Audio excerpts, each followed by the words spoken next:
Hello, everyone. Can you hear me?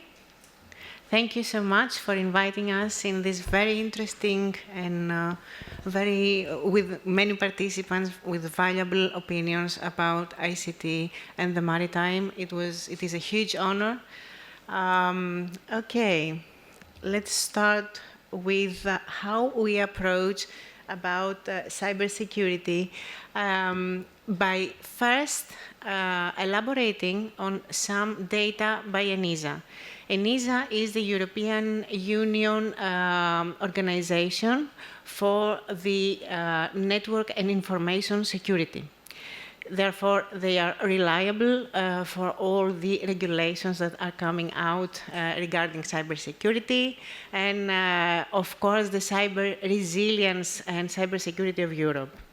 Every year they publish this publication, which spans from June 30 to July 1st of each previous year.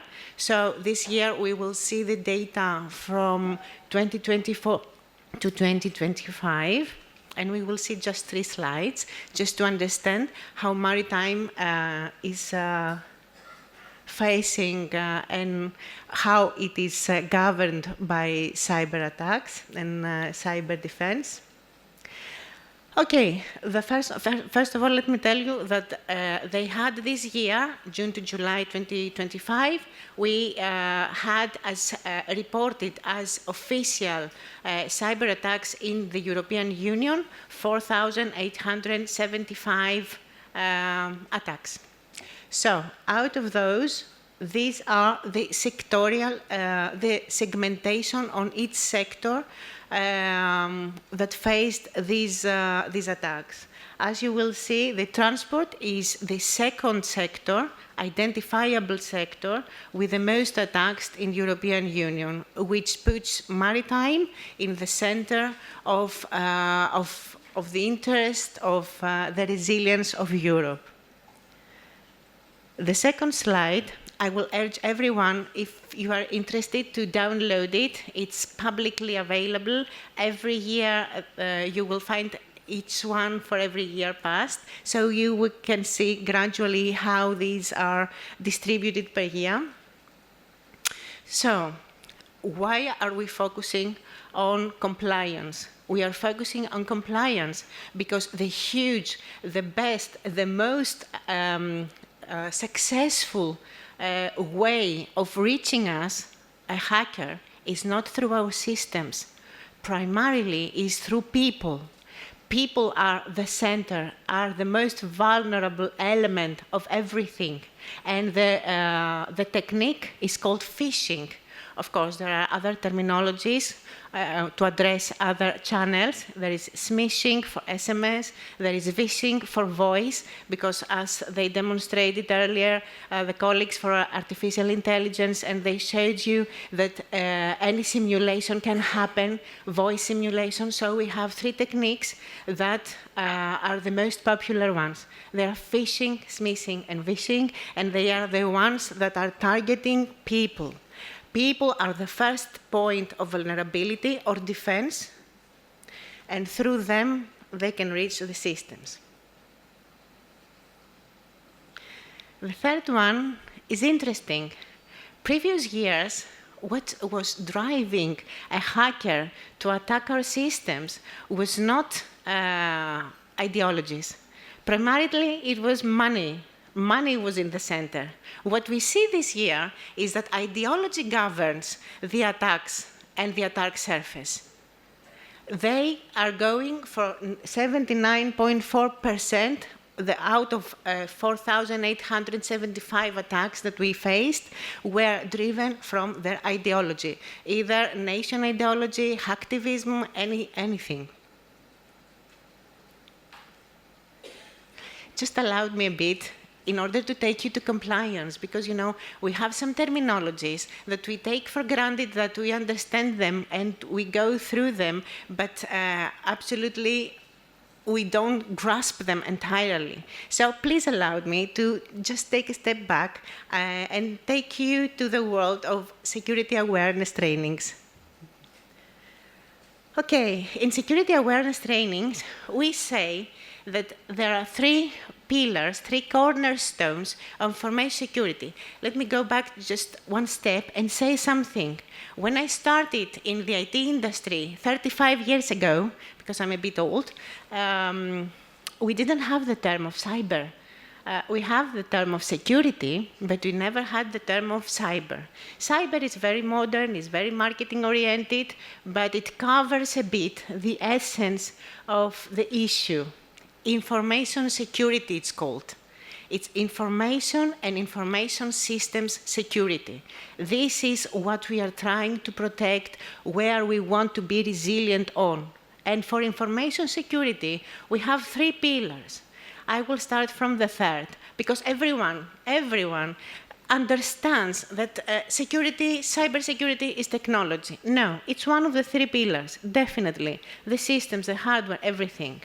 So technology is the one. The second is compliance, is our processes, our policies, our procedures. It's something of the way we operate every day.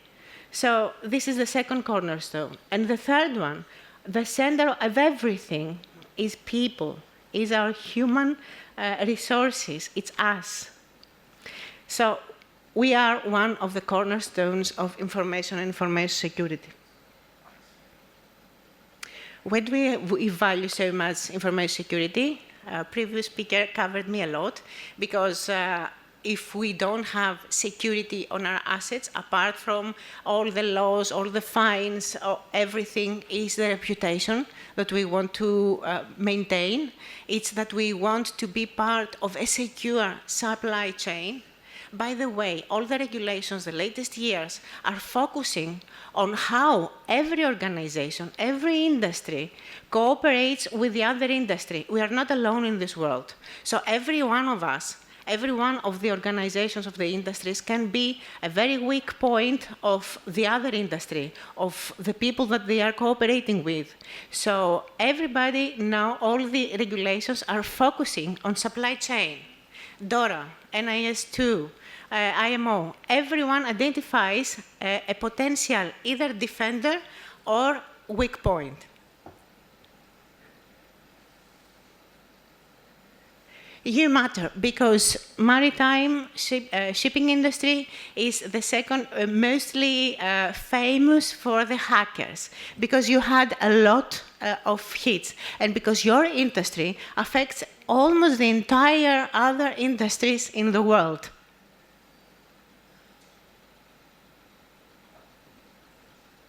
You do have challenges.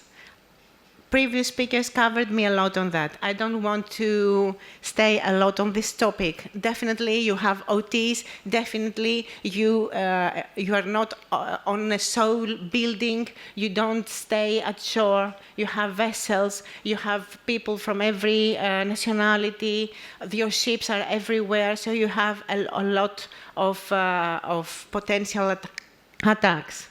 There was a very interesting research from the University of Oxford, where these three people conducted it, Mr. Pavur, Mr. Moser, and Mr. Strommer, on 2020, called A Tale of Sea and Sky on the Security of Maritime VSAT Communications, where they elaborated it a lot, how only on systems one attacker can interrupt and take over the vessel just from the communications point of view. And because, as we said, we need to protect all the cycle of information security, all the pillars, not only the systems, in the heart of every security system, from NIST, from ISO, from the European Union, from the United States, from each country, there is a terminology called security by design. This is, you will say, is this the answer for everything? No, it's not the answer for everything, but it's the answer to the correct approach. And why do we say that? Colleagues earlier mentioned about artificial intelligence. the way we need to approach each new transformation we want to perform to our systems, transformation we want to perform through a new adoption of system, of procedure, of process in our organization, in our vessels. We need to follow a very comprehensive approach and put the element of security from the beginning. This is the essence of security by design. It's not enough to have monitoring systems to see the attack happening. We need to be proactive to see what would have been going wrong, what could have been going wrong, and try to prevent it before this happens. This is the very essence of how we should approach everything. We need to engage not only the IT, it's not only an IT obligation to predict all this. We need to engage our legal departments. We need to engage operational departments. You know, in each and every organization that you are working on, you have a lot of other departments that also are facing the issue of risk, which is pretty much alike with the cybersecurity risk. First of all, we need to identify our assets. I know you all believe that you have identified your assets, but in order to identify them correctly, you need first to determine which they are. We usually identify only the IT assets, the servers, the IPs, etc., but we lack of other assets. Like, for example, I will say the most obvious, the physical security. What we need to perform is to have a risk-based approach. Risks and threats are in the core of every system of cyber defense. If we identify the risks correctly, then we can protect ourselves and our companies.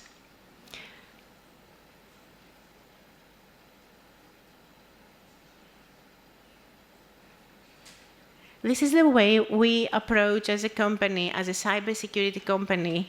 This is the way we approach in every customer cyber resilience, because it's not an issue if we will face a cyber attack.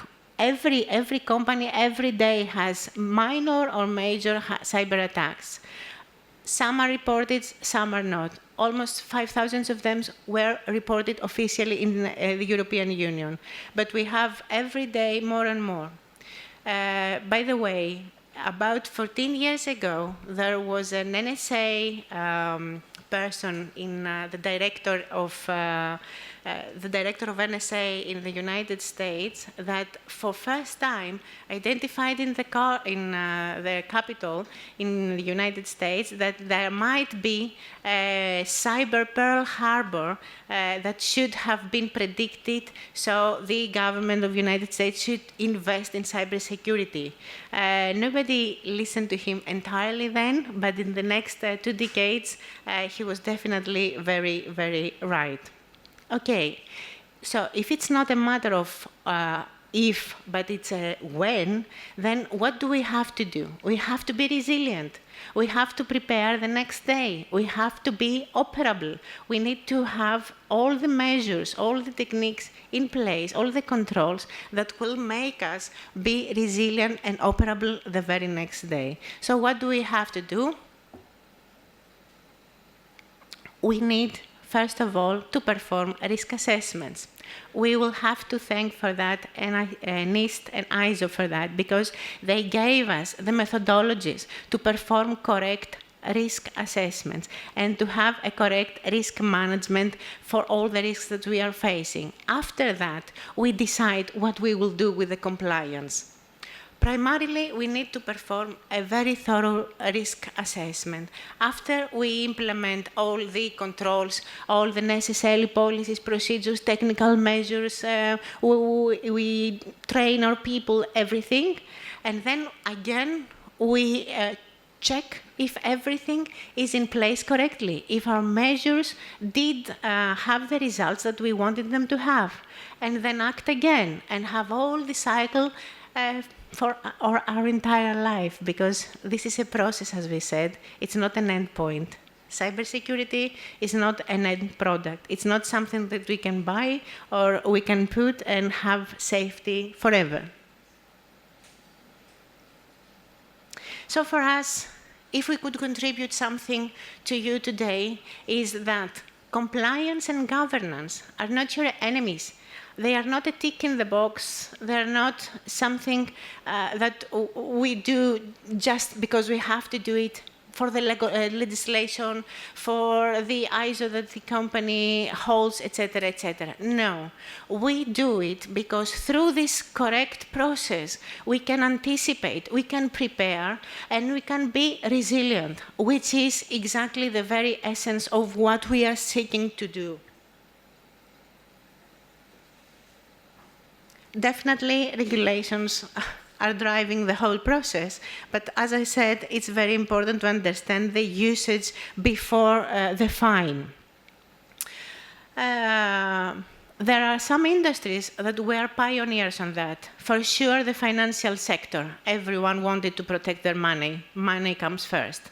So financial sectors are driving this. They have performed. They have some definitely promoted monitoring methodologies like SOC services, etc., etc.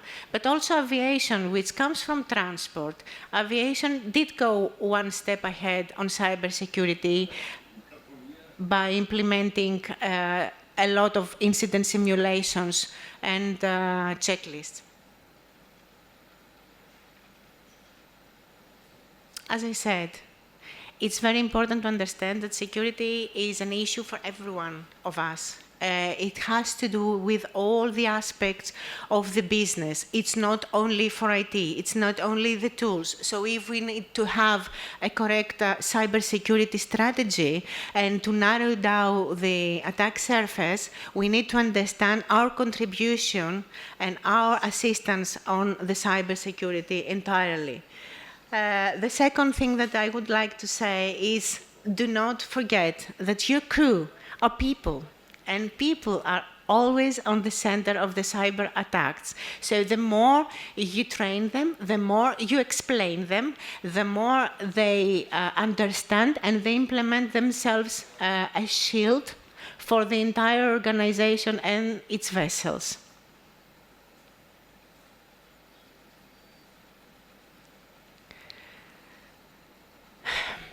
Security is a team sport. It's not a... Okay, I'm finishing. It's the last slide almost, don't worry. Okay, security is a team sport. It's a team effort. Everyone should contribute to that. So try to have correct methodologies, try to start with maturity assessments, try to engage it with the operational risk, and try to involve all the departments. As a conclusion, because I said it's the last one, an author, John A. Shedd, said in 1928 that the ship is safe in harbor, but that's not what ships are for. So in order to have cyber resilience, cyber security, we need to go out, we need to perform job as every day, but we need to do it in a correct manner. And please don't forget that we can either be the weak point or we can be the shield for everyone. Thank you very much.